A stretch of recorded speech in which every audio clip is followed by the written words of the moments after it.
A 2,000-year-old concrete pier stands stronger than anything we build today.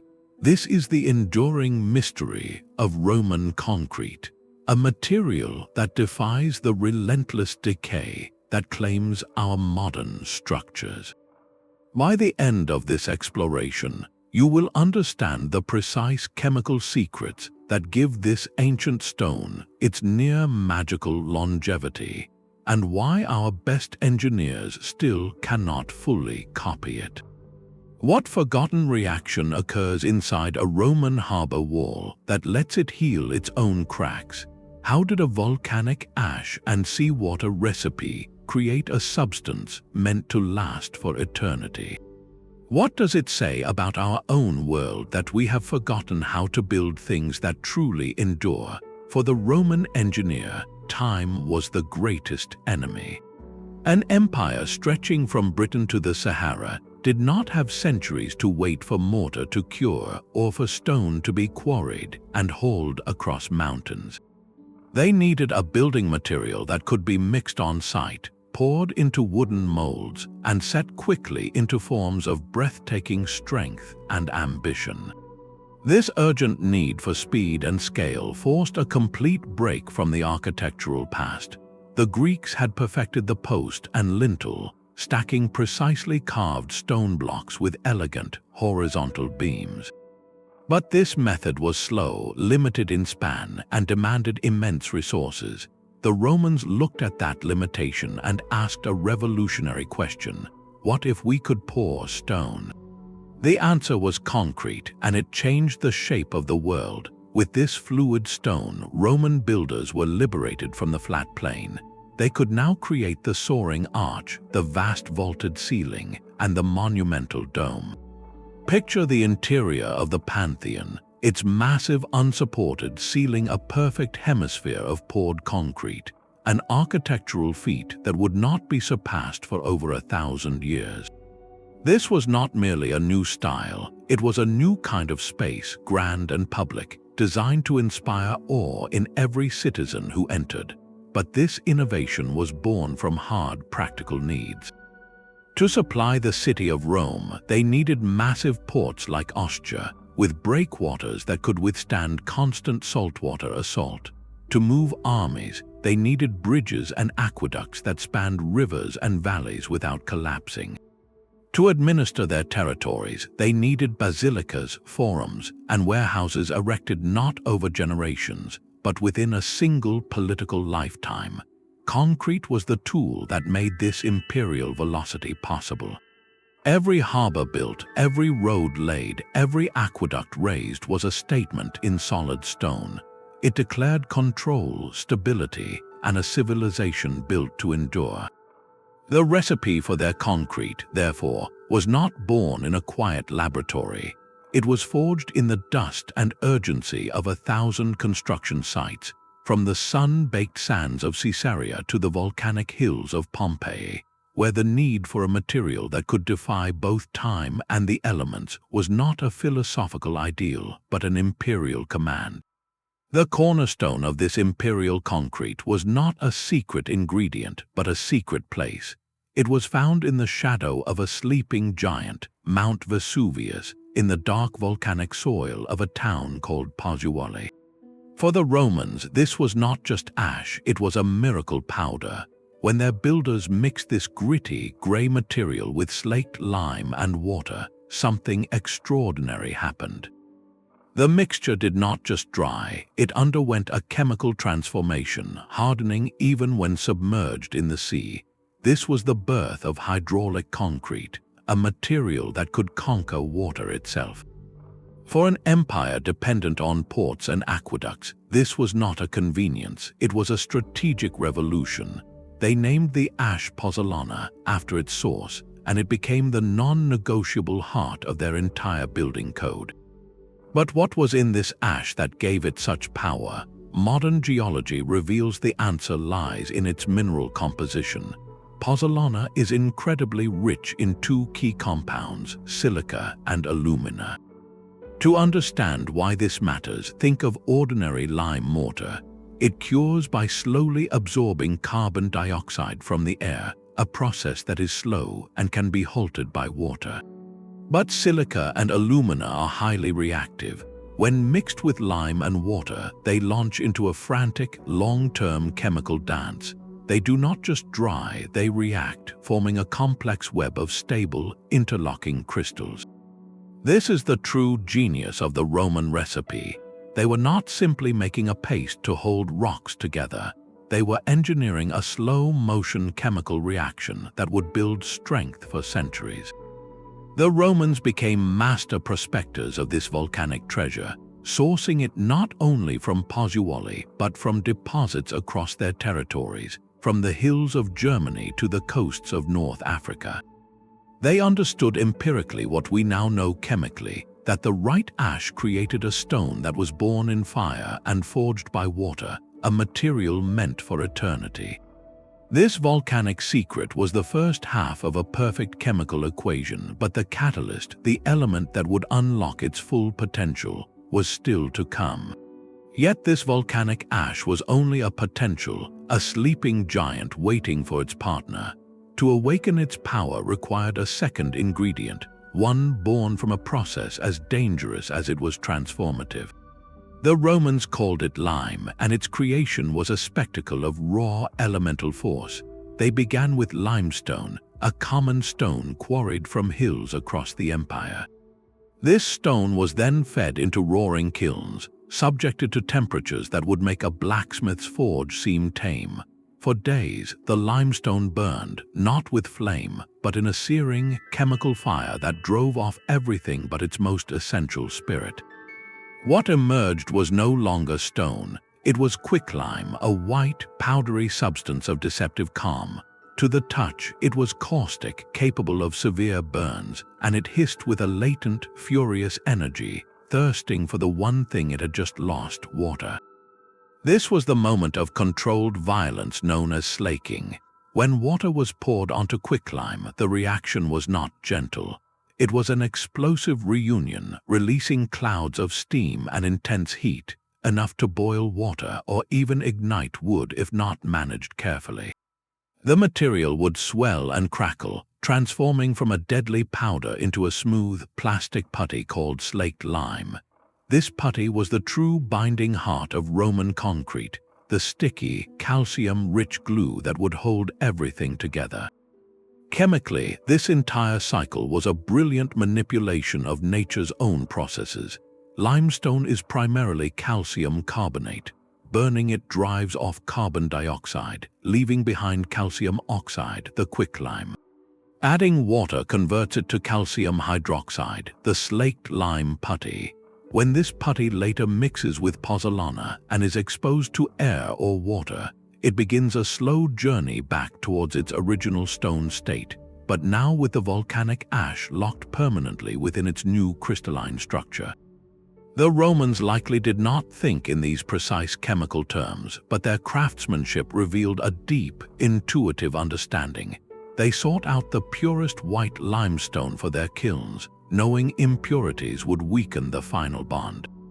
They aged their slaked lime putty for months, even years, in sealed pits, allowing it to mature into a finer, more reactive consistency.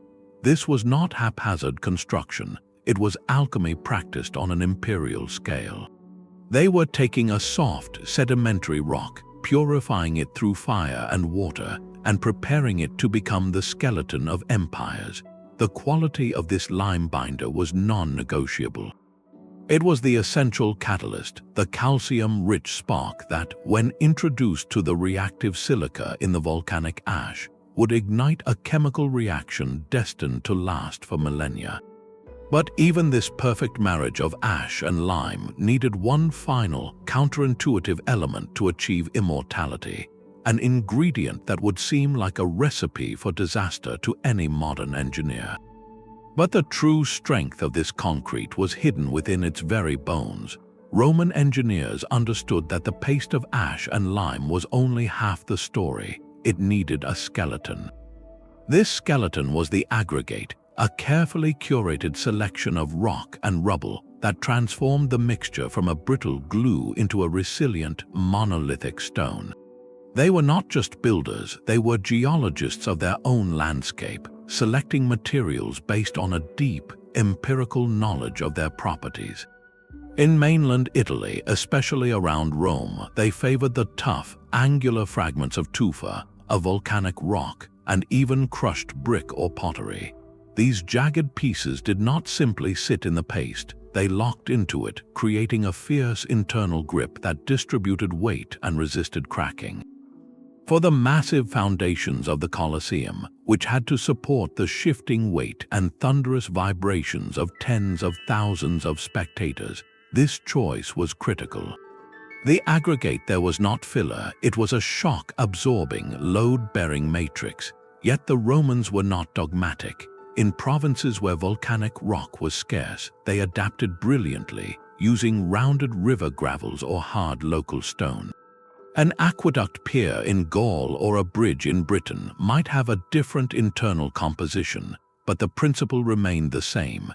The aggregate was graded by size, with larger stones for bulk and smaller fragments to fill every void, creating a dense, interlocked mass. This internal architecture managed structural stress in a way modern concrete often fails to do.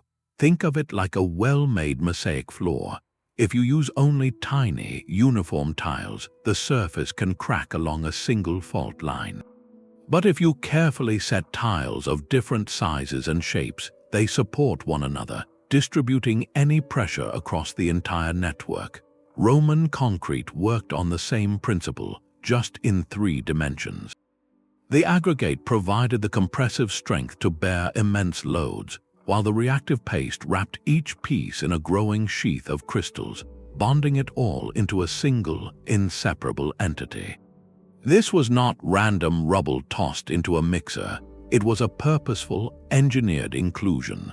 The choice of aggregate was a direct response to the function of the structure, a hidden calculation of physics and material science that contributed as much to its longevity as the famous volcanic ash itself. It gave the concrete its body, its mass, and its rugged ability to endure. Yet, even with this perfect triad of ingredients, the Romans performed one final, seemingly paradoxical act that has baffled engineers until very recently. And then, in a move that defies every modern construction manual, they added the one thing we are taught to avoid at all costs. They mixed it with seawater. Picture the chaotic energy of a Roman harbor construction site, the air thick with dust and the shouts of overseers. Teams of workers are not hauling fresh water from inland springs, but instead they are carefully drawing buckets straight from the Mediterranean itself, pouring the briny liquid into great wooden troughs already holding the precious Pozzolana ash and slaked lime putty. To our eyes, trained by centuries of watching salt rust steel and crumble modern concrete, this looks like sheer madness, a recipe for instant ruin. But for the Roman engineers, this was the final, essential step in an alchemical process they had perfected through relentless trial and observation. They were not making an error, they were introducing a catalyst. Modern research has now uncovered the breathtaking chemistry behind this choice. When seawater meets the high lime and volcanic ash mixture, it does not cause destructive corrosion. Instead, it triggers a rare and beautiful mineral transformation. The seawater's rich cocktail of dissolved ions, especially magnesium, interacts with the lime to form a family of minerals called aluminum tobamorite and philipsite. Think of these not as contaminants but as microscopic crystalline reinforcements. They grow as delicate, plate-like structures within the concrete's matrix, strengthening it from the inside out. This reaction is slow, patient, and long-lasting. It does not happen in days or months, but over decades and centuries, a continuous process of self-improvement locked within the stone. The seawater was the magical trigger, the spark that set in motion a chain of beneficial reactions modern concrete, carefully isolated from salt, can never experience. This deliberate act transformed their harbor walls from mere barriers into living geological formations, designed to grow stronger with every passing wave. It was the ultimate expression of building with nature, not against it. But the true wonder of this ancient concrete goes even deeper, into a microscopic realm where the stone possesses a capability we once believed was impossible. The true magic of this ancient stone is invisible to the human eye. For centuries, the secret of its strength was locked inside a microscopic world, a hidden architecture waiting for the right tools to reveal it. That revelation came with the advent of powerful electron microscopes, allowing scientists like geologist Marie Jackson to peer directly into the heart of 2,000-year-old Roman concrete. What they found was not a dead, inert material, but a vibrant, crystalline landscape. Growing within the concrete matrix were intricate formations of two rare minerals, tobermorite and philipsite. To understand their significance, you must first understand their origin. In nature, these plate-like crystals typically form only under extreme conditions of immense heat and pressure, deep within the earth or in active volcanic systems. Their presence in a man-made harbor wall was a profound clue. It meant that over centuries, the Roman concrete recipe had slowly recreated those very conditions internally, transforming itself from a simple mixture into a complex, rock-like material. These crystals are not merely decorative, they are structural superheroes. Their interlocking, plate-like shapes create a dense, reinforcing network that vastly increases the material's tensile strength, its resistance to being pulled apart. But their most astonishing property is dynamic, as tiny microcracks inevitably begin to form from stress or erosion. These crystals continue to grow. They act as a self-healing network, filling those fissures with new mineral material, effectively knitting the stone back together from the inside. This is a capability modern concrete, a comparatively brittle and static material, desperately lacks. Our concrete cracks, and those cracks invite water, freeze-thaw cycles and corrosion, leading to inevitable decay. Roman concrete, in contrast, possesses a form of geological immunity. Its enduring strength stems directly from that seemingly reckless recipe of volcanic ash and seawater, a combination that set in motion a slow, beneficial chemical reaction meant to last for millennia. It is a material designed not just to resist time, but to collaborate with it. Modern concrete is built with a deadline. From the moment it is poured, a clock starts ticking. It gains most of its formidable strength in the first 28 days, a rapid chemical sprint that then slowly, inevitably reverses course. Decades of exposure to water, salt, and stress begin a process of internal degradation. Micro-cracks form, steel reinforcements rust and expand, and the material's own chemistry can turn against it. This is not a flaw, but a fundamental characteristic of how we build today. We prioritize speed and initial strength, accepting a long-term decline as the unavoidable cost. Roman concrete operated on a completely different timescale, one measured not in decades but in millennia. Its strength did not come from a frantic initial burst, but from a patient, centuries-long conversation between its ingredients. Think of it as the difference between fast food and a slow-cooked stew. One provides immediate satisfaction but little lasting nourishment, while the other simmers for hours, allowing flavors to deepen and ingredients to meld into something far more complex and enduring. The pozzolanic reaction between the slaked lime and the volcanic ash is that slow cook. It does not end when the concrete hardens. It becomes a background process, a geological whisper happening inside the stone. As groundwater or seawater slowly permeates the material, it continues to fuel this reaction, prompting the steady formation of new strengthening crystals. This means a well-made Roman seawall does not merely resist the sea, it adapts to it. In a tidal zone where modern concrete is battered by cycles of wetting and drying, freezing and thawing, the Roman mixture actually finds an ideal environment.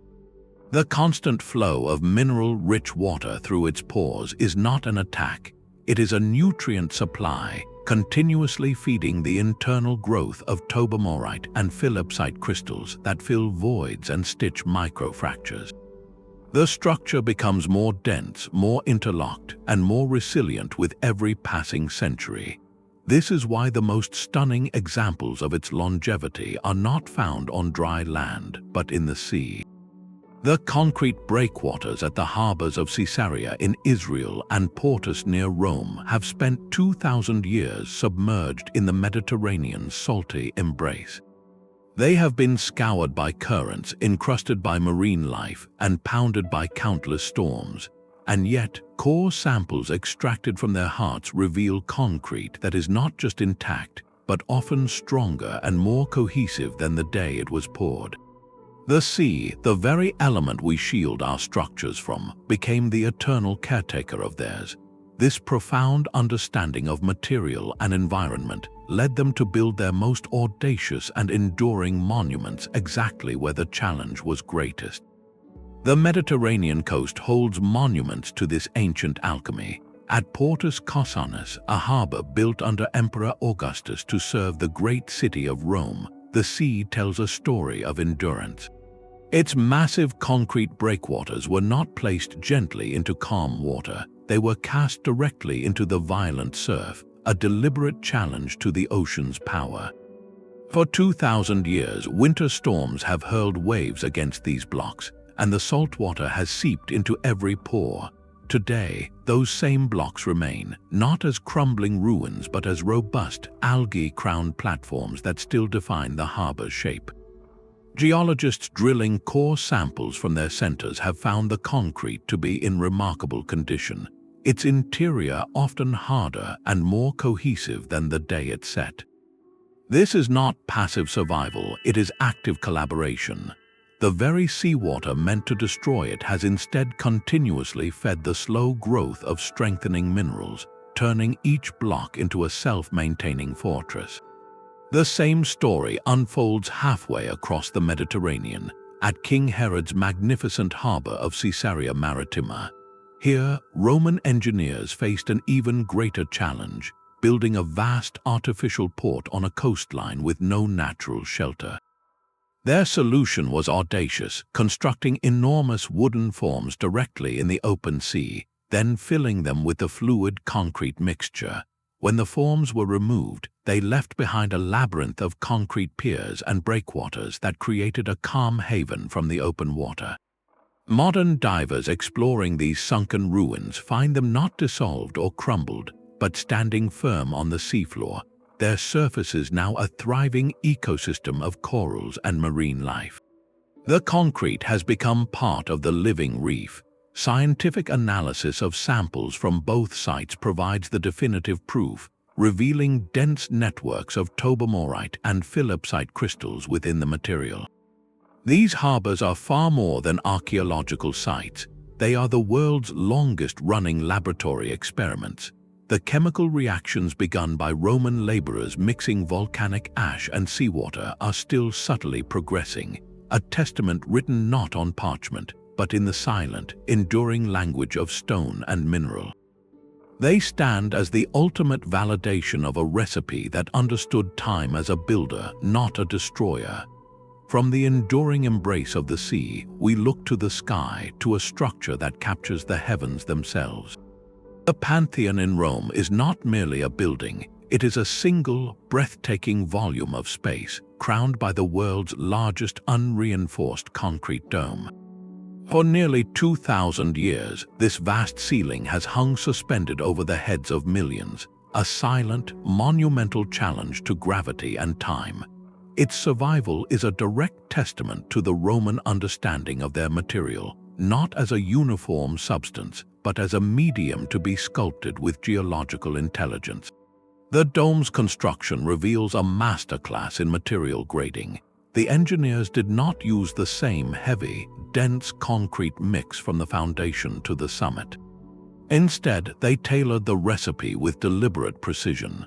At the massive lower walls, they used heavy travertine and brick aggregate for strength and stability. But as the dome curved upward, the mix changed. Near the very top, surrounding the iconic oculus, the aggregate became light, porous volcanic stones like pumice, a material that floats on water. This was a conscious effort to reduce the crushing weight at the dome's highest point, alleviating the immense inward and downward forces. It was concrete engineered by density, a literal lightening of the load where it mattered most. The dome's stability relies almost entirely on the phenomenal compressive strength of this graded concrete, its ability to withstand being pushed together. The Romans then enhanced this strength with a stroke of architectural genius, the coffered ceiling. Those iconic sunken panels are not merely decorative. They serve a critical structural purpose by removing substantial mass from the dome without sacrificing its thickness or integrity. Each coffer acts like a strategic void, lightening the overall structure while maintaining the arched shape that channels weight downward along the curving walls and into the massive drum below. This combination of material science and design is why the Pantheon has endured the fall of an empire, the neglect of centuries, and the relentless tremors of seismic activity in Rome. It stands without a single internal support, without steel reinforcement of any kind. Its longevity is a quiet rebuke to our modern reliance on steel and rapid curing times, a demonstration that true resilience is built through understanding a material's entire life, from its volcanic origins to its final, perfect form. This ancient dome asks us a profound question about our own creations. What are we building today that will still whisper its secrets to the curious 2 millennia from now? The Pantheon's dome is a monument to patience, a strength built over centuries. To grasp the scale of what we have lost, we must examine the material that shapes our modern world. Its story begins not in ancient quarries, but in the smoke and urgency of the 19th century Industrial Revolution. An English bricklayer named Joseph Aspdin, seeking a reliable, fast-setting binder, patented a process in 1824. He heated limestone and clay to a searing white heat, producing a hard clinker he called Portland cement, for its resemblance to the prized stone from the Isle of Portland. This was not an evolution of the Roman recipe, but a complete reinvention for a new era of railroads, factories, and skyscrapers. Its genius lay in its speed. Mixed with water and aggregate, Portland cement paste undergoes a rapid, intense hydration reaction. It achieves remarkable compressive strength within days, allowing engineers to build faster and higher than ever before. This velocity perfectly matched the breakneck pace of industrial growth, and it conquered the world. But this speed came with a hidden chemical compromise. The chemistry of Portland cement is fundamentally different. It relies on creating calcium silicate hydrates, but its structure is more uniform, and critically, it lacks the long-term reactive partners found in Roman pozzolana. Once its initial hydration is complete, the chemical activity largely stops. The material is essentially static. This makes it profoundly vulnerable. Without an ongoing internal reaction to strengthen it, it is defenseless against external attacks. Salt water penetrates, causing corrosion of any embedded steel reinforcement. The freeze-thaw cycles of winter force water in pores to expand, creating internal pressures that spoil and crack the surface. Chemical agents like sulfates in soil or seawater can trigger destructive reactions that slowly crumble the matrix from within. The result is a predictable, often heartbreaking, life cycle. Visit any modern marina or coastal infrastructure a few decades old, and you will likely see the evidence: crumbling seawalls, spalling pilings, and steel rebars rusted and exposed like broken bones. The contrast with the Roman piers at Portus or Caesarea could not be more stark. One material, born of volcanic patience, grows stronger with the sea. The other, born of industrial urgency, is slowly consumed by it. This sets up the core dilemma of our built environment. Our most common construction material is engineered for the economics of the initial build, for speed and immediate return. It is a product designed with an implicit expiration date, a stark departure from the Roman philosophy of building as a legacy for eternity. This self-healing capability is not magic, but a precise chemical conversation. Within the dense matrix of Roman concrete, not every speck of volcanic ash and lime fully reacts during the initial setting. Tiny pockets of unreacted material remain, scattered like dormant seeds throughout the stone. When a hairline fracture forms from stress or settling, it creates a new pathway. Water, perhaps from rain or groundwater, inevitably seeps into this microscopic breach. But here is where the design reveals its genius. That infiltrating water is not an invader, it is a messenger. As it moves through the crack, it comes into contact with those dormant pockets of pozzolana and lime. The water reactivates them, restarting the same pozzolanic reaction that formed the concrete centuries before. Fresh, plate-like crystals of tobermorite and philipsite begin to precipitate directly on the surfaces of the crack, slowly building new mineral layers that bridge the gap. Over months or years, the breach is silently, automatically sealed from the inside out. It is a passive, perpetual repair system engineered directly into the material's chemistry, a built-in resilience we are only beginning to comprehend. Imagine the implications for our own world. What if the concrete in our bridges, our tunnels, and our skyscrapers possessed this same innate wisdom? A hairline fracture in a critical support column would not be a ticking clock demanding urgent, costly repair. Instead, the next rain shower would begin a process of autonomous healing, dramatically extending the structure's lifespan and slashing the need for constant maintenance.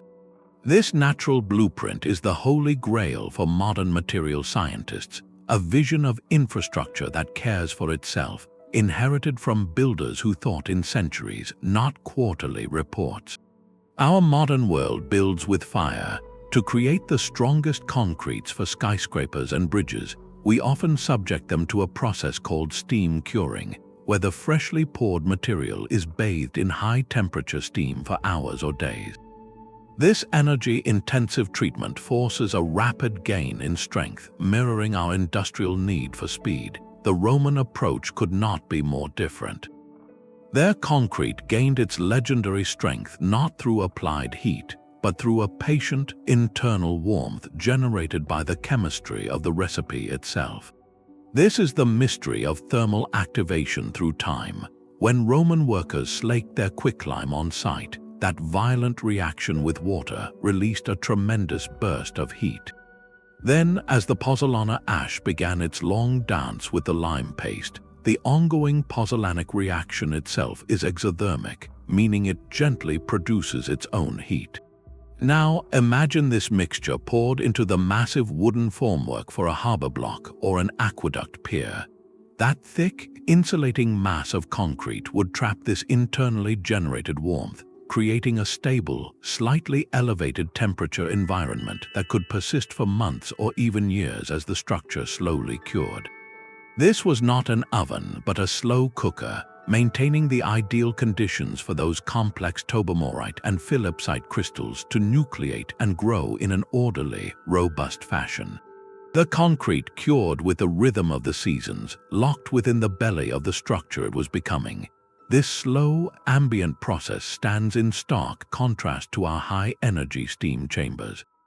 We force strength upon a material in days, while the Romans cultivated it over decades, allowing the mineral tapestry to weave itself into a far more resilient and integrated whole.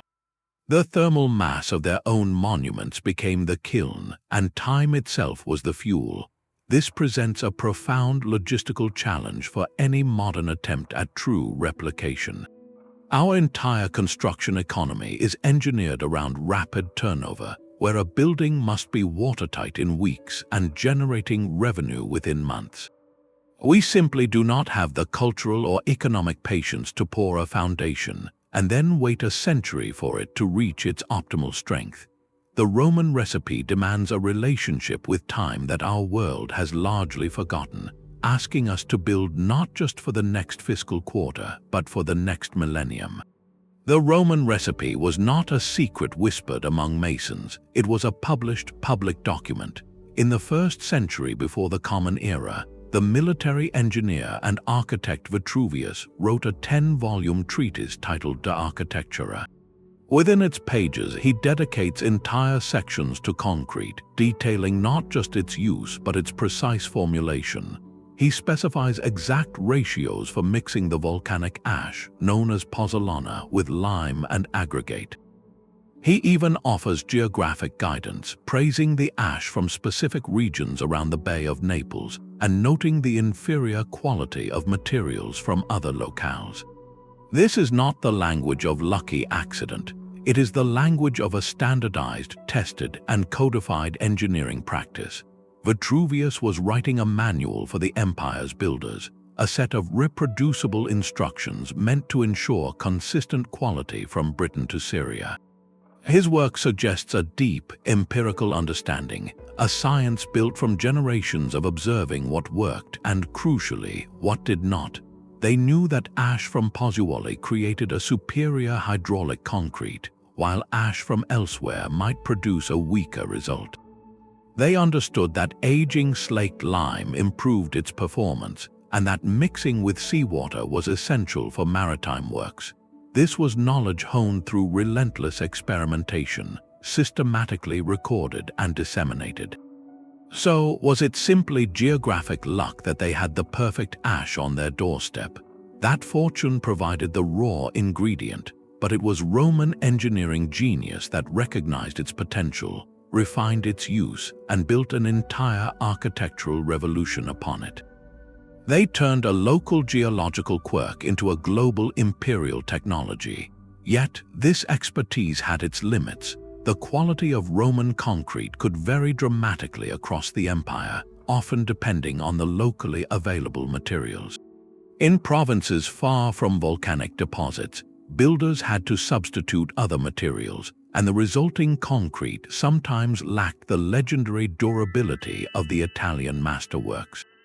This variation reveals the other side of the coin, that their technology was still deeply rooted in specific materials and a slow, craft-based tradition of knowledge. It was not a universal formula divorced from its environment, but a brilliant adaptation to it. The debate between luck and engineering misses the deeper truth. The Romans were phenomenally lucky to have such a reactive volcanic landscape, but it was their relentless, practical curiosity that transformed that luck into a legacy of stone. They looked at a pile of gray ash and saw not just dirt, but the future shape of an aqueduct, the curve of a dome, the unyielding wall of a harbor. Their true innovation was a mindset, a willingness to learn from the land itself and to write those lessons down for the ages. But with the slow collapse of the Western Roman Empire, the great kilns fell cold. The intricate knowledge networks that stretched from Pozzolana to the provinces, carrying not just volcanic ash but the precise craft of mixing and curing, began to fray and then snap. The recipe for hydraulic concrete was not stolen or destroyed in a single cataclysm. It simply faded, like a language no one was left to speak fluently. The centralized state that commanded aqueducts and harbors was gone, and with it vanished the economic and political will for such monumental, long-term projects. The very concept of building for eternity became a distant memory, a luxury a fractured and struggling Europe could no longer afford. The sophisticated engineering guilds dissolved, their practical wisdom retreating into scattered, isolated pockets before eventually evaporating into silence. What remained was the physical legacy, the mountains of rubble from a fallen world. Medieval builders became masters of salvage, quarrying the enduring Roman concrete blocks from crumbling forums and amphitheaters to construct their own churches and fortifications. They recognized the superior strength of this ancient stone, but they had lost the alchemical secret to create it anew. They could reuse the body, but they could not resurrect its spirit. You can see this technological amnesia etched into the landscape of early medieval Europe. Compare the soaring, unsupported dome of the Pantheon with the heavy, thick-walled, and small windowed architecture of the centuries that followed. Without the confidence of true hydraulic concrete, builders could not span great spaces. They relied instead on massive piles of stone, bonded with simpler, weaker mortars, creating structures that were dark, cramped, and defensive. The architectural ambition shrank, reflecting a world turned inward. A bridge from this era was a precarious wooden span or a narrow, vaulted stone passage, a far cry from the sweeping, multi-arched Roman aqueducts that marched across valleys. This was not a decline in intelligence, but a catastrophic loss of complex, systems-based knowledge. The recipe was more than a list of ingredients. It was a living tradition of sourcing, processing, timing, and curing, passed from master to apprentice on 1,000 noisy construction sites. When those sites fell quiet, the tradition died. The concrete itself became a ghost, a silent, stubborn reminder of a capability that had slipped through the fingers of time. This makes our modern rediscovery not merely a scientific curiosity, but a kind of archaeological resurrection. We are not simply analyzing an old material. We are deciphering a lost language of durability, piecing together a manual for eternity that was left unfinished for over 1,000 years. The silence of the medieval world was finally broken not by a new discovery, but by a new way of seeing. To resurrect the Roman recipe, modern science first needed to learn how to look inside stone. The tools that cracked this ancient code were not hammers and chisels, but machines that peer into the atomic heart of matter itself. X-ray diffraction, or XRD, works like a molecular fingerprint scanner. Scientists direct a beam of X-rays at a tiny sample of 2,000-year-old concrete. As the rays penetrate, they scatter off the orderly arrangement of atoms within any crystals present. By analyzing the unique pattern of this scatter, researchers can identify exactly which minerals are in the sample, distinguishing between common quartz and the rare, plate-like tobermorite that gives Roman concrete its self-healing power. This technique provides the chemical map, revealing what the concrete is made of at its most fundamental level. But to understand how those crystals are arranged, how they interlock and reinforce the matrix, requires a different kind of vision. This is where the scanning electron microscope, or SEM, comes in. This instrument uses a focused beam of electrons to scan the surface of a sample, creating astonishingly detailed, high-magnification images. With an SEM, scientists can zoom in to see the intricate, interlocking plates of tobermorite crystals themselves, observing how they weave through the fabric of the concrete like a microscopic reinforcement bar. They can see the pores and channels that allow water to permeate the material, not as a flaw, but as the delivery system for the ongoing chemical reaction. This forensic engineering begins not in a lab, but at the ancient sites themselves. Research teams carefully extract core samples from the heart of Roman maritime structures, like delicate biopsies from a living patient. Using diamond-tipped drills, they remove slender cylinders of concrete that have been submerged since the reign of Augustus. These cores are then sealed and transported to laboratories around the world, where they are sliced, polished, and subjected to this battery of atomic-scale analyzers. The data that emerges is a revelation. It shows not a uniform slag, but a complex, evolving ecosystem of minerals. It maps the precise reaction pathways, tracing how the original mixture of lime and volcanic ash transformed over centuries into a dense network of strengthening crystals. This scientific autopsy gives us an exquisitely detailed picture of the end product, the magnificent, resilient material that stands today. Yet, for all its precision, this forensic map has a significant limitation. It shows us the magnificent forest that grew, but it cannot perfectly reconstruct the exact seeds that were planted, or the precise weather of the day they were sown. We can see the mature tobermorite crystals, but replicating the exact conditions of their slow, perfect growth, the specific temperature curve within that massive curing block, or the nuanced variations in the Roman lime slaking process remains an elusive challenge. Modern science has provided us with the blueprint of the Roman masterpiece, but we are still learning how to wield the ancient tools that brought it to life. Our world is built on a schedule. A skyscraper must be sealed against the weather within months. A highway overpass is budgeted for completion in 2 fiscal years. Every construction project operates under the immense pressure of deadlines, loans, and the urgent need for a return on investment. This fundamental reality creates an almost unbridgeable gap between our modern engineering mindset and the Roman philosophy of construction. They built for eternity, but we build for the next quarterly report. This is the first and perhaps greatest replication challenge, the problem of time itself. The phenomenal strength of Roman concrete was not achieved in weeks. It was the product of a chemical conversation that unfolded over decades, even centuries, as minerals slowly crystallized and the material densified from within. To ask a modern developer to pour a foundation and then wait 50 years for it to reach its design strength is not just impractical, it is an economic impossibility. Our entire system, from building codes to insurance models, is predicated on materials that perform predictably within a human lifespan, not a geological one. This forces researchers into a difficult compromise. They must search for chemical accelerants or altered curing processes that might mimic the long-term Roman result in a fraction of the time. But every shortcut risks altering the delicate, self-organizing chemistry that made the ancient material so special. It is like trying to speed up the aging of a fine wine with heat and pressure. You might get something that looks similar, but it will lack the complex, developed character that only time itself can provide. The second great hurdle is one of sheer physical scale. Roman engineers did not build in delicate, thin layers. Their most enduring maritime works are monolithic giants, concrete blocks the size of small houses.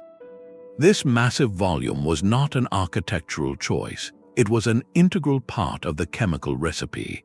When that vast quantity of reactive lime and pozzolana was poured together, the mixture generated its own heat from the ongoing pozzolanic reaction.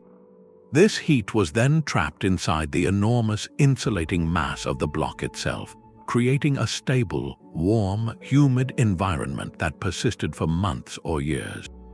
This slow cooker effect was the perfect incubator for the growth of those intricate tobamorite crystals.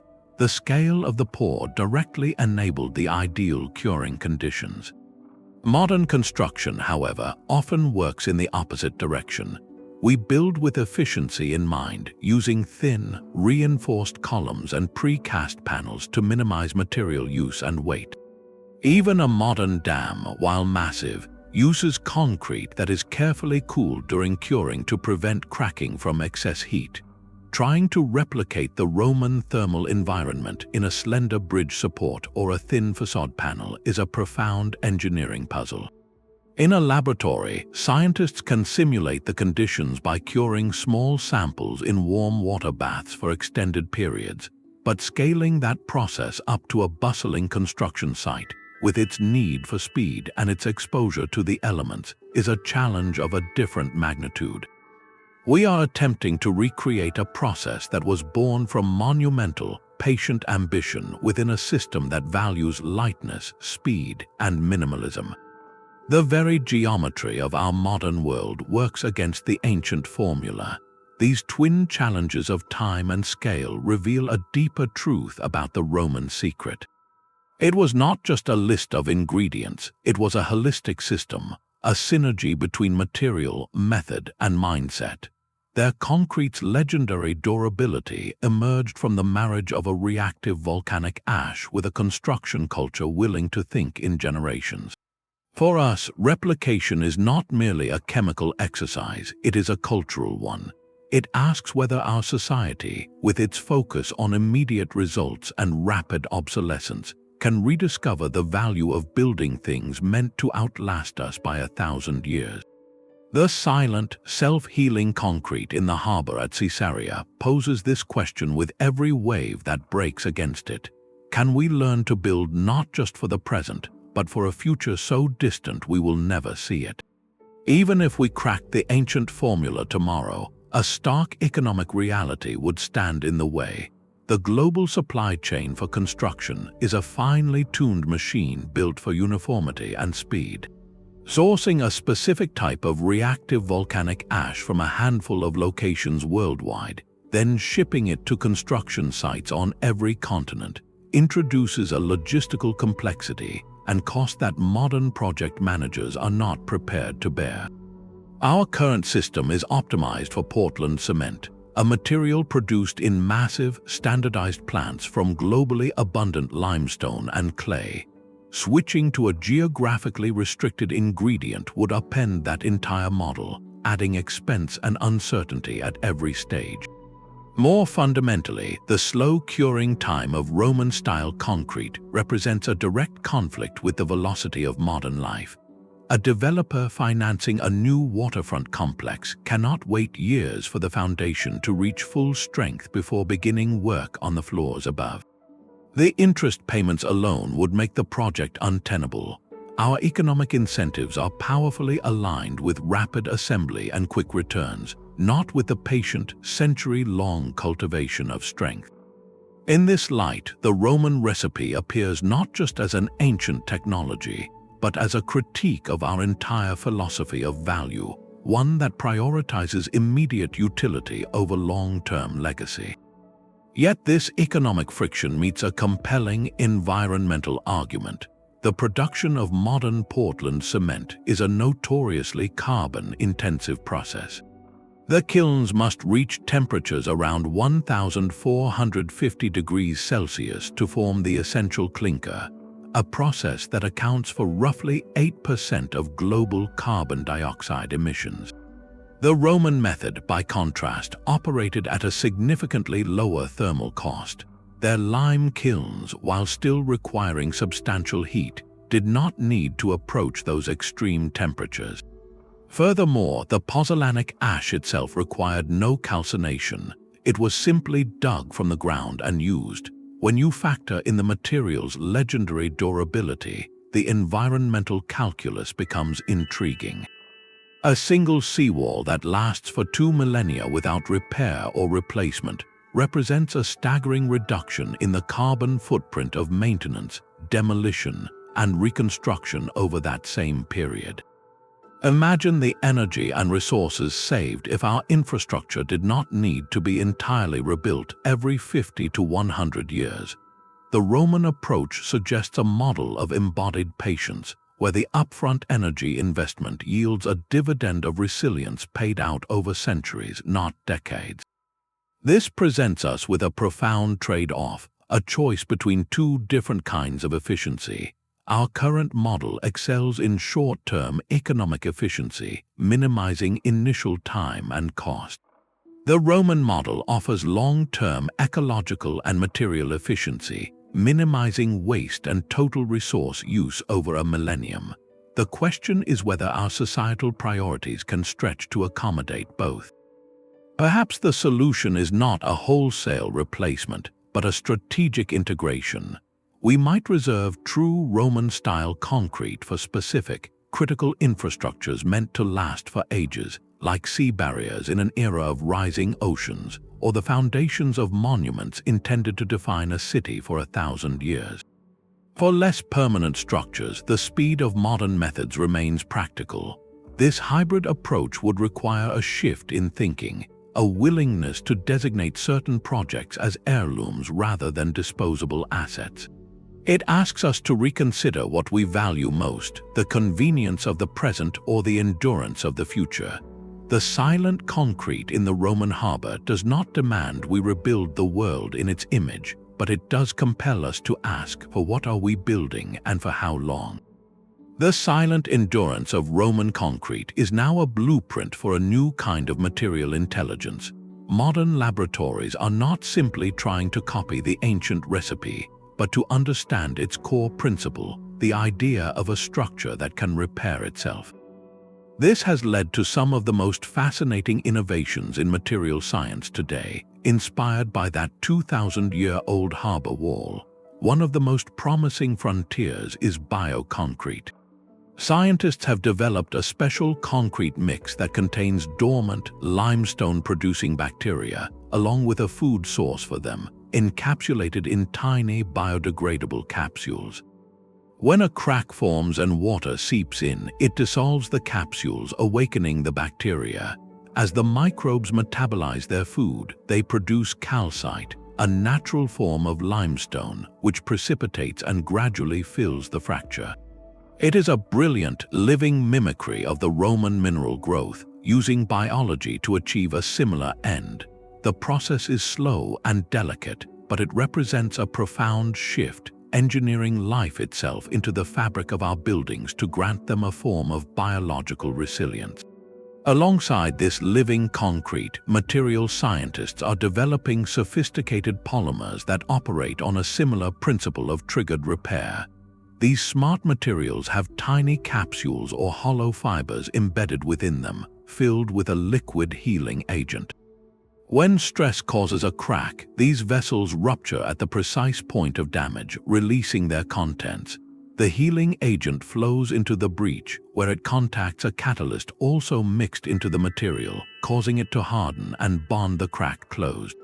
It is a microscopic, automated repair kit built directly into the material, a direct descendant of the self-sealing concept the Romans perfected through chemistry. These cutting-edge solutions reveal a crucial truth. We are not walking backward to simply replicate a 2,000-year-old mixture. Instead, we are walking forward with an ancient idea lighting the path. The Roman achievement showed us that durability is not a static condition but a dynamic process. Their concrete did not just resist the environment, it engaged with it, using water and time as partners in its own strengthening. Modern science, with its tools of microbiology and polymer chemistry, is seeking to engineer that same dynamic engagement, but through novel 21st century means. We are blending biology with material science in ways the Romans could never have conceived, yet the goal remains hauntingly familiar: to create things that can endure. This journey from volcanic ash to bacterial spores illustrates a powerful continuity in human ingenuity. It shows that the most enduring legacy of the Roman builders may not be the stone they left behind, but the challenge they issued across the centuries, a challenge to build not just with strength, but with foresight, creating a world that can maintain itself long after we are gone. This chemical conversation within the ancient concrete had another, quieter participant, one whose role is only now coming into focus. Aluminum, a common element in the volcanic ash, seems to have acted not as a primary builder, but as a subtle regulator. Modern laboratories analyzing the Roman material have noted a fascinating pattern. The specific alumina content in the high-quality Pozzolana from Pozzuoli appears to have played a crucial moderating role in the long-term mineral formation. Think of it as a conductor in an orchestra, not playing the loudest melody, but ensuring all the sections harmonize. Research suggests this aluminum helped guide the slow growth of the strengthening tobamorite crystals, promoting their stable, plate-like formation while simultaneously suppressing the creation of other, less desirable minerals.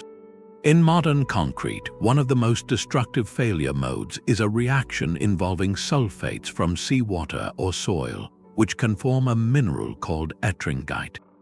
This mineral expands as it crystallizes, generating immense internal pressures that crack the concrete from within. The Roman mixture, with its particular balance of alumina, lime, and silica, may have chemically sidestepped this entire problem. It created an environment where the beneficial, non-expansive crystals were favored, and the destructive ones were never invited to the party. This reveals the Roman recipe as something far more sophisticated than a simple list of 3 ingredients.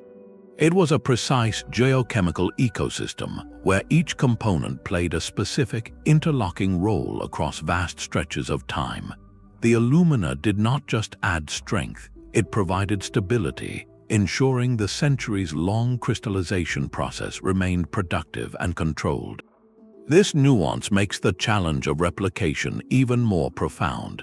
It is not enough to simply mix volcanic ash, lime, and seawater. We must recreate the exact chemical pathways that emerge from their specific ratios and impurities, pathways that lead not to brittle decay, but to resilient, self-organizing stone. The aluminum story is a reminder that the Romans were not just builders, they were unintentional master chemists, whose recipe achieved a delicate balance we are still striving to fully decode. The final and perhaps most human ingredient was not in the recipe, but in the hands of the builder. Roman concrete's legendary strength emerged not just from a chemical reaction, but from a physical one, the intimate, skilled labor of placing it perfectly. This was a craft, not an automated pour. Teams of workers would layer the thick, mortar-like mixture into enormous wooden forms in careful, deliberate stages. They did not simply dump it in and hope for the best. Using wooden rammers and their own practiced strength, they would consolidate each layer, methodically driving out air pockets and ensuring the aggregate locked tightly with the binding paste. This process, repeated over and over, created a homogeneous, dense mass free of the weak zones and honeycombing that plague modern concrete when it is not properly vibrated. The knowledge of how wet the mix should be for a seawall versus a dome, how long to wait between layers, and how to shape the wooden formwork itself was empirical wisdom.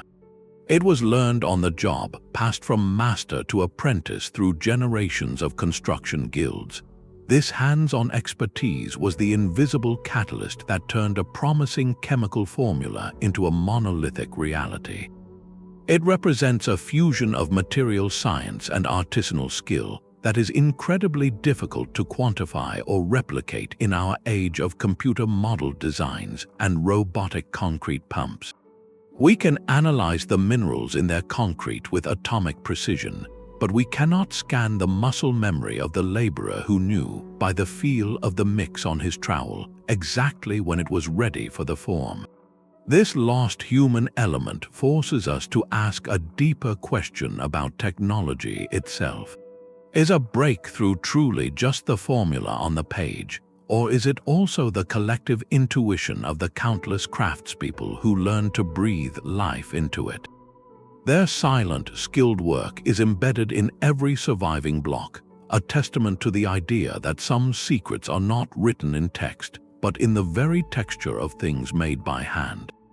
The silent wisdom in those ancient harbor walls speaks directly to our most urgent crisis. As sea levels rise and storm surges grow more violent, our coastal cities face a future of relentless assault. Modern seawalls built with concrete designed for land often succumb within decades, requiring constant, costly repairs or catastrophic failure. The Roman example offers a radical alternative, not as a relic to copy, but as a philosophy to adapt. What if our coastal defenses were not just barriers, but living foundations meant to grow stronger with every wave? This is not a nostalgic dream, but a pragmatic engineering frontier inspired by deep time. The core principle is transformative: to stop fighting the chemistry of the sea and start collaborating with it. Instead of using dense, impermeable concrete that traps corrosive salt against steel reinforcements, a modern pozzolanic concrete could be designed for controlled permeability. Imagine a massive, monolithic seawall core, cast with a mix rich in reactive volcanic ash or modern industrial byproducts like fly ash that mimic its properties. This core would not be thin and reinforced, but thick and mass-heavy, echoing the Roman scale. As seawater inevitably permeates its pores, it would not trigger a destructive cycle of corrosion, but a slow, beneficial reaction. Over years and decades, the infiltrating minerals would foster the growth of strengthening crystals within the wall's matrix, gradually increasing its density and closing microfractures from within. The structure would become more monolithic and resilient with time, turning the ocean from an adversary into a partner in its own fortification. Such material would be ideal for the submerged foundations of critical infrastructure, the deep, unseen bones of storm surge barriers, or the anchoring blocks for offshore wind farms. These are elements where the premium is on longevity over speed of construction, where building once for 1,000 years is wiser than rebuilding every 50. The challenge is one of design patience. We would need to plan for a curing curve measured in years, not weeks, and accept a higher initial material cost for a vastly extended service life. This requires a shift in how we value public works, viewing them not as disposable assets but as intergenerational heirlooms. In an era of climate change, the Roman lesson is clear. The most durable shelter is not the one that rigidly resists the elements, but the one that learns to thrive within them. Their concrete did not defy the sea, it conducted a slow symphony with it, and that may be the most vital score we have ever inherited. That concrete sample in the laboratory is far more than just ancient mortar. It is a physical piece of a story, a fragment of history that can only be fully read when experts from wildly different fields sit down together. This is the birth of a new discipline, a place where the trowel of the archaeologist meets the spectrometer of the chemist. The quest to decode Roman concrete has forged a powerful alliance, uniting historians, geologists, material scientists, and civil engineers in a common conversation. Each specialist brings a unique lens, and together they see a picture no single expert could ever assemble alone. It begins with meticulous care at the site. An archaeologist, perhaps working on a submerged harbor wall, must extract a pristine core sample. Using a diamond-tipped drill, they remove a slender cylinder of the material, a process requiring the precision of a surgeon to avoid contamination or damage. This core is a physical bridge across 2 millennia, and its integrity is everything. Once carefully sealed and documented, it begins a journey from the field to the laboratory. There, a geologist takes over, examining the sample under magnification to identify the types of aggregate, the texture of the paste, and the visible crystals. They might slice it into thin sections, creating slides that reveal the concrete's internal architecture in stunning detail when placed under a polarizing microscope, where different minerals glow in distinctive colors. Then, the chemists and materials engineers bring their tools to bear.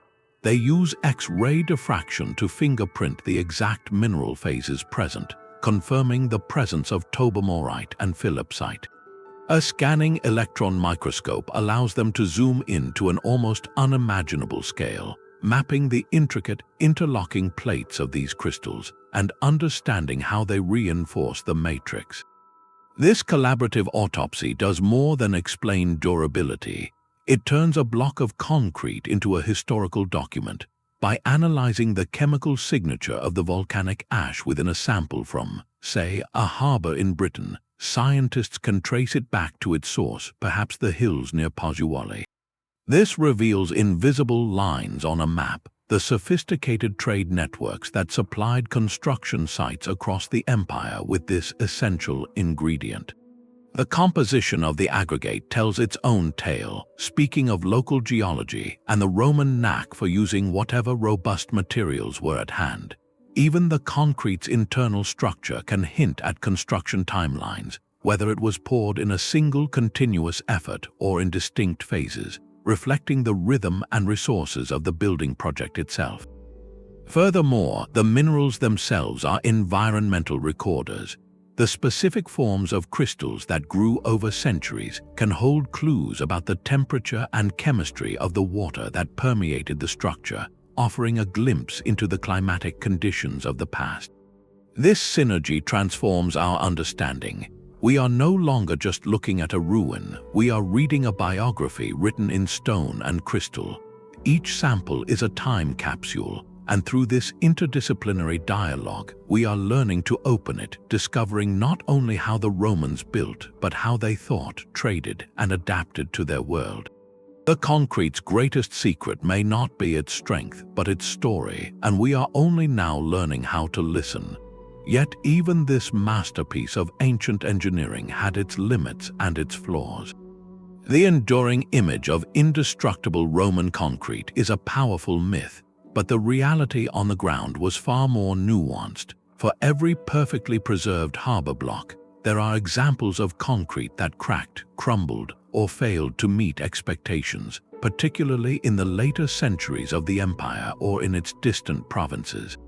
The legendary durability we marvel at today was not a universal standard, but the pinnacle of a specific, highly controlled craft. It was the product of the best materials, the most skilled labor, and the full weight of imperial oversight, reserved for projects that carried the reputation of Rome itself. In remote frontier forts or underfunded municipal buildings, the concrete could be a different story. Builders there might have to substitute local, less reactive sands for the prized Pozzolana, or use lower quality lime. The resulting material might set and function, but it lacked the self-healing chemistry and the millennial ambition of the maritime works. These variations remind us that the Roman world was vast and diverse, and its technological reach had a gradient, strongest at the center and fading toward the edges. There was also a fundamental physical limitation woven into the material's very nature. Roman concrete possessed phenomenal compressive strength, an incredible ability to bear weight pushing down upon it. This is why their arches, vaults, and domes are so triumphant. These shapes channel immense loads into pure compression. But the material was comparatively weak in tension, meaning it could not easily withstand forces that pulled it apart or caused it to bend. Without the clever geometry of the arch to guide the forces, a simple concrete beam would likely crack under its own weight. This is why you never see a Roman bridge designed like a modern beam bridge with a long, flat span. They always used the arch because the arch transformed bending stress into compressive force, playing perfectly to their material's greatest strength. This inherent limitation is not a failure of design, but a defining characteristic. It shows that the Romans were not wizards with a perfect material. They were brilliant engineers who deeply understood the properties of their tools and designed around them with exquisite precision. They matched the material to the mission. Recognizing these boundaries is essential. It prevents us from viewing the past through a lens of nostalgic perfection and allows us to see the true achievement. Roman concrete was not a magical, universal solution dropped from the heavens. It was a high watermark of a specific technology, perfectly adapted to its cultural, economic, and environmental context. It emerged from a unique convergence of volcanic geology, imperial ambition, and artisanal knowledge. This balanced perspective does not diminish their accomplishment. It elevates it from myth to something even more compelling, a real-world masterpiece of human ingenuity, with all the fingerprints of its makers still visible upon it.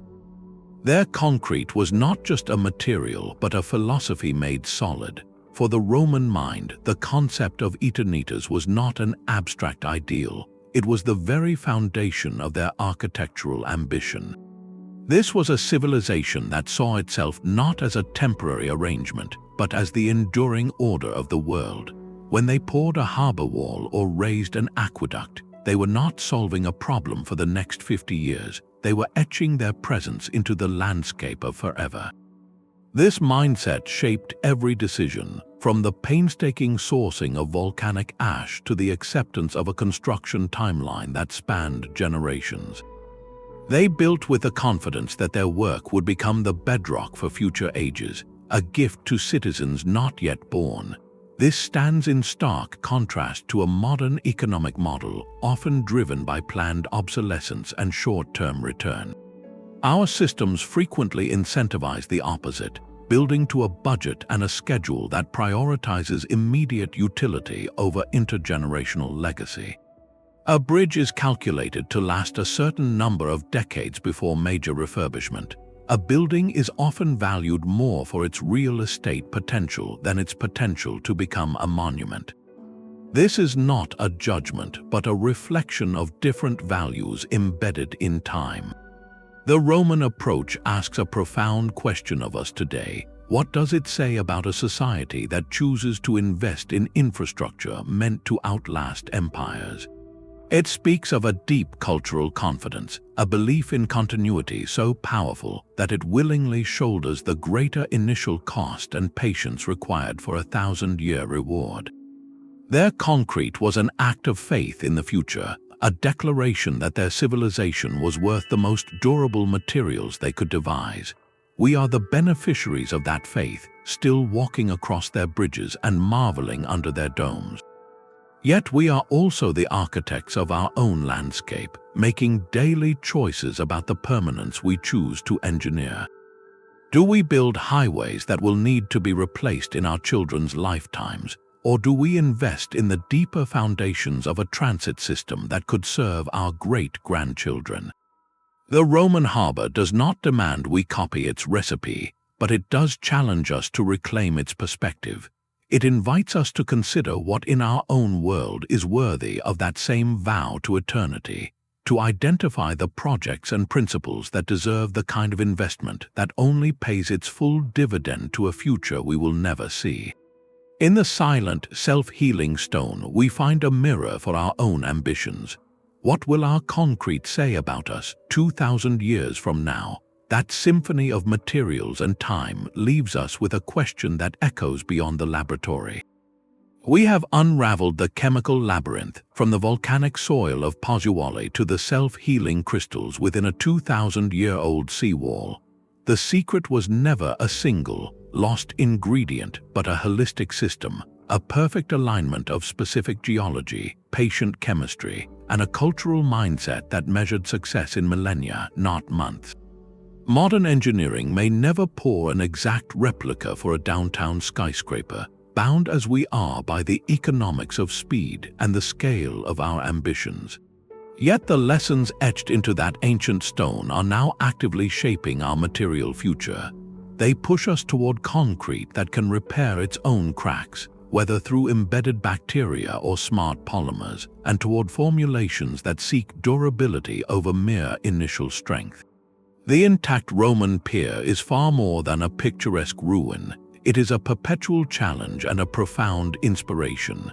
It stands as a silent judge of our own built environment, asking us to consider the lifespan of our creations. As we confront the infrastructural demands of a changing climate and a growing world, perhaps the ultimate secret we need to replicate is not the precise ratio of ash to lime, but the foundational ambition itself. The ambition to build not just for our time, but for time itself, to create legacies in stone that speak of care for a future we will never see. If this journey into the heart of ancient ingenuity has sparked your curiosity, consider joining our ongoing exploration. Subscribe for more voyages into history's hidden technologies and share your perspective in the comments below. What modern material or innovation do you believe might one day baffle future civilizations with its forgotten genius?